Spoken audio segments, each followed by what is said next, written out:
So, Casey, thanks for doing this. Hey Uh, Todd, thanks for doing this. I want to learn. I want to learn how people practice through this. that's right. So, yeah, this is actually you are my first interview in this new project that I'm calling How We Practice, and the goal of it, at least for me, my hope is that we can just have some casual conversations about what practice means to us, um, and how we go about doing it. And by having this conversation with a bunch of people, that maybe we can all collectively learn from each other. So Yeah, uh, I, love pre- it. I appreciate you um, uh, doing it and having an interest enough in it to to chat for just a little bit. Yeah, sure. Um, so to start out with, of course, I didn't give you any questions, to study up on beforehand. So I'm just going to start throwing them at you, and some of Yeah, them are very please. basic, and others maybe will require a little bit more thinking. Um, but the first is just what for you is practice. How do you define it? Geez, yeah, that's tough. So basic, yet. Well, I guess it's the act of doing. God, I guess I suppose it's the act of doing something in repetition and some kind of consecutive plan and structure to hopefully get better at it. And I think while we're defining, it seems like it's a good time to mention that thing we've all heard of called deliberate practice, which I think is probably best defined in that book called Peak, which I'm forgetting the author at the top of my head. But yeah, so let's say, for instance, the example the author uses in that book is if you want to play tennis casually, you could probably take some lessons and learn the rules, or just dive in and you could probably get to a point where you can play, but at some point, there's going to be just some serve that you can't return. There's going to be some particular shot that you just can't execute. And then just continuing to play the way you do won't fix that. You will have to then engage in deliberate practice, and you'll have to work on very specific structured things to try to return that serve or to try to execute that shot, etc. So I think, yeah, until you find one of those challenges, yeah, I guess practice is just the act of doing to the extent that it becomes familiar or comfortable or second nature. When you, if you can remember, when you were younger, much younger, starting out in music, and I don't know, um, the very specific way you started. I started in a rather typical way of sixth grade band, but when you began your journey in music, and maybe more specifically in private lesson study, um, do you recall having um, sort of that internally embedded in you, meaning that you realized, oh, to get better at this, I need to do this? Or was it at that point something that was more external, just in the way our teachers will always tell us, hey, you need to practice this in order to get better? Yeah, right. I've never been too motivated by those external type forces, whether they're, hey, you got to do it for the grade or do this to. Of course, I wasn't content with having my teacher be unhappy, but yeah, I was basically pretty self-motivated, self-driven, and I think when you're really young and starting, sure, the amount of attention you can have for that self-driven, whatever it is, it's lower. And then as you get older and you get more serious, that whole relationship with whatever you're practicing grows and evolves and gets more complicated. And it's like a relationship, and it eventually, yeah, I mean, we probably all describe practice as this thing of, do you love doing it? Well, no, not exactly. Do you hate it? No, it's not that either. It's just one of those things that you don't quite have a word for what your relationship is with it. So I guess, yeah, it starts for me, your question, it started very, yeah, from within, but at a very small and very simple quantity. And then it grew and it got more complicated. And yeah, it's probably the most complicated ever now, today. Right, right. Yeah. Um, Yeah, in terms of if we're looking at kind of our timeline of practice from when we first started to to here today, I know for me if I were going to like shape it, it would have gone like this, in middle school, and then high school maybe here, and then college, grad school, and then like early career even. Hmm. But then of course it starts to Yeah. or at least in my experience, it has Oh, sure, it sure. declined obviously as you get further into adulthood and all of the other stuff that comes. Is that would your finger shape Exactly mirror the that? same. Yeah. Exactly. Yeah, I think exactly the same. Of course, we both have the same job, Right. and it's like, yeah, the job is a big part of that, and yeah, something I have to remind students of sometimes because they see how much they're expected to practice, not just from me either, for all their other classes, all their other things, and then they see me practicing sometimes, and they think, oh crap, does it never end? Right. Casey's professional, and say like, no, like there is an end to it, and it's that curve that you show. It's like, no, Right. this will like, your hours will go down substantially, and you'll be left with talents, and you'll be able to do more with less time, of course, as we know. Right. So how you and me and a lot of other people, we of course have our own practice journey, but because we teach, we do have this constant responsibility of instructing or influencing or encouraging our students in the development of their practice process, but also, I guess, in this sort of bigger picture realization of what it is, and both of us having done it for a good chunk of time, being able to look back and say like, hey, this is kind of how it goes, and you're in the middle of this, what should be kind of the peak years of your practice. Um, is that something that you have found to be easy to communicate to students, to be a challenge to communicate? Does it really depend on the student, or have you found methods or techniques that you really rely on now that like, I know how to get to them, I know how to send that message?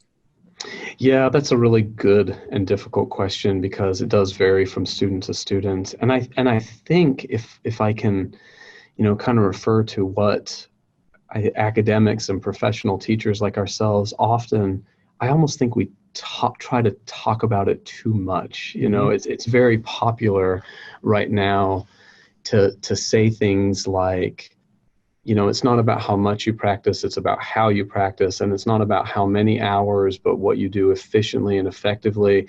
But I think in a little quick tagline like that, it's very hard to explain who we're talking about. And there are definitely people out there interpreting, okay, I'm not getting better at the speed I want to, so I need to start structuring and thinking, and actually they end up structuring and thinking more than they actually practice. And Mm-hmm. I just say like, no, like just get in there. Like just get in there. This is the tried and true method, and it doesn't fail. It's when you've got a student who is on hour 4 of their practice day, and they're starting to get diminishing returns.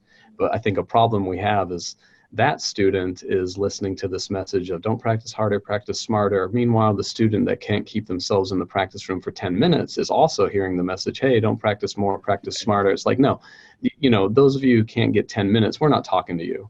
Right. Yeah, this message is not for you. We're talking to the tennis player who can't return that one specific serve and needs to engage in deliberate practice now. So Right. I think we have to be careful how we put that out there, because it's popular to talk about, but I think it's a little tricky. Yeah.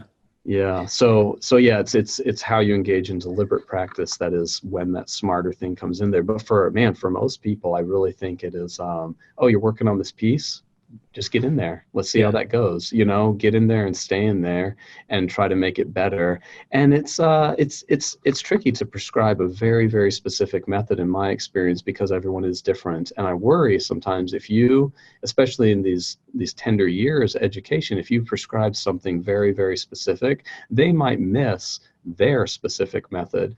It's like people often say, well, how do you how do you deal with stage fright before performance? And we hear all these different stories from professionals how they deal with that. What if they were following someone else's pre-prescribed idea and they were saying like, okay, this is how you do it? They might not actually discover through pain and suffering and trial and error what the real answer is for them. Right. So I think there's a comparison there with Yeah. practicing too. Yeah. That's, I think that's a really important point. And I've seen that time and time again of just the experiential learning aspect of it, Yeah. of like you said, just getting into a room and, well, in very vague terms, just figuring it out, Mm-hmm. but knowing what it feels like to walk in and to engage and to come up with, your process within that time span that you have.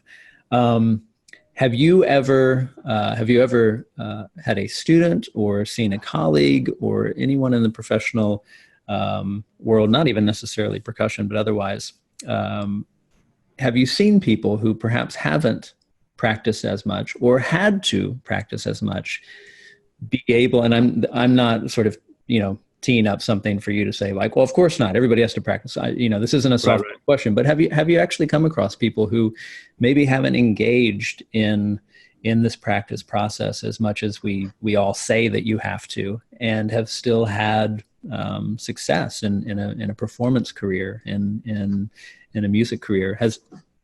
Have you come across that at all? Right. I haven't myself. I haven't seen anyone. I mean, I've seen people who things come to them easier than others, of course. And the big question is like, okay, I'm viewing them, say they're a fellow student back when I was in school, and oh man, they seem to be getting this really easy. It seems like there's always a background story to that, which is, well, when I was much younger, I practiced a whole lot more, or I have a piano background. That's why I can learn Reflections on the Nature of Water 10 times faster than Casey can. Yeah, there's always an account for how the speed at which things are coming up. And I guess the classic example is Buddy Rich, is that old story of him saying, well, I don't practice, I just perform, I just play. It's like, yeah, but you're like performing and playing a lot. So that Right. that is your practice. Like Right. somewhere the time Right. is accounted for. So yeah, I haven't seen that yet, other than, the occasional prodigy you meet where Right. and you're just like, wow, that you are transcribing a Beethoven piano sonata that you just heard once. Right.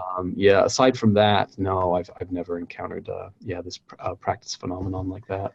Yeah, I mean, I think our especially our students, can potentially fall into that comparison trap, and I think that that is one version of the comparison trap. Exactly what you said, in fact, which is, gosh, it seems like this student, is having great success, and I think I'm putting in as much time, maybe even more time than this student, at least in this semester or this year. What's going on here? They just simply Yeah. don't need to practice. And I think you're right that there's a more involved context to that, and a longer story probably behind that.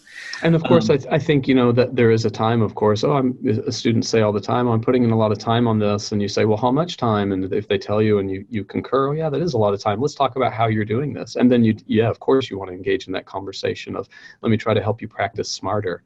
Right. And let me try to fast track some of those self discoveries. Or if they're not coming for you yet, then yeah, let me share with you some of mine. Right. Yeah, of course. Can you, when you look back at your career, and this will be a two-part question, but kind of a wrapping up question. Can you recall a particular time or season when you recognized feeling like you were in a practice slump? Maybe not in terms of, oh, I just don't have time to do it, but my practice doesn't feel good. It doesn't feel productive. It's been dragging on, and it's been going for weeks, and it's just, I don't know, something's not working. And on the flip side, can you recall a time when it was like, man, it's all the light bulbs are going off and all of the good things are happening, and it's like, it's magic in here, in terms of practice and the practice process? Or have you been relatively even over your timeline? Yeah, I think I've been relatively even. I think I was lucky, like you, starting fairly young. I started maybe a grade or two before that. I think my first drum lessons were in fourth grade. And of Okay. course, I don't know how much if that time's even worth accounting for, because it was so, you're a kid, like, are you not Right. practicing well or anything, or Right. if practicing at all, so, but yeah, I think finding that self-discovery and like how you work and what works for you, and the types of challenges that piss you off and frustrate you, like you learn those quick. And I think there were certainly times, depending on what I'm learning, this is harder, this is far more frustrating, but it was all within those confines of, I know my strengths and weaknesses and my practice abilities and my practice habits. And yeah, it was always just a very, like I said, self-driven and uh, kind of from within impulse. And I think that that was good and bad, because my teacher through my whole upbringing, Dennis Griffin, he was the teacher at Utah State University where I went.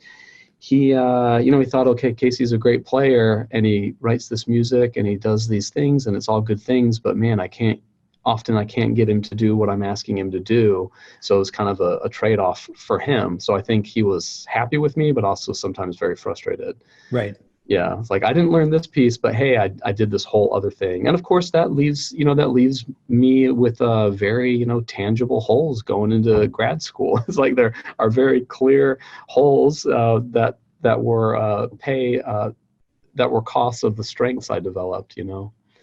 Yeah, but that's I that seeing that sort of picture from the outside is really interesting, though, because of course, and I'm sure you also acknowledge this, the what you did get from that and sort of pursuing your own thing, and really kind of having this drive and kind of defining your voice at an early age. That, of course, many times is something that is sometimes lacking from people going into grad school who have just sort of been Sure. doing the thing they're supposed to do, and we'll kind of narrow it a little bit later.